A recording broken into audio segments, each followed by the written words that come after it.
ব্র্যাক সমকাল সাহিত্য পুরস্কারের ১৩তম আসরে আজীবন সম্মাননা পেলেন খ্যাতনামা লেখক হাসনাত আব্দুল হাই।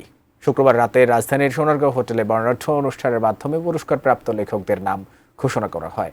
আমিনুল ইসলাম ভূঁইয়া, ধ্রুব এশ ও উম্মে ফারহানা এবারের ব্র্যাক সমকাল সাহিত্য পুরস্কার জিতেছেন।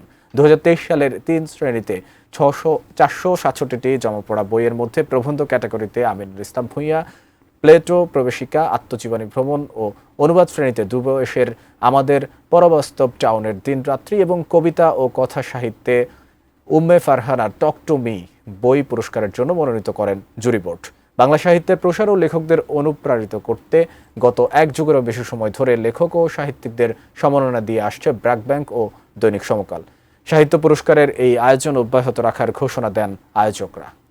আমি অনেক পরিচিত আত্মীয় স্বজন নিকটজনকে চলে যেতে দেখছি, তাদের শোকের ভার আমি বহন করে চলেছি।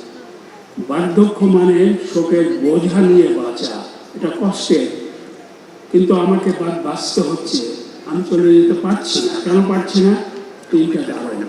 প্রথম কারণ হলো আমি অনেক বই কিনেছি সারা জীবন, এখনো কিনছি, এর মধ্যে অনেক বই অপঠিত রয়ে গেছে।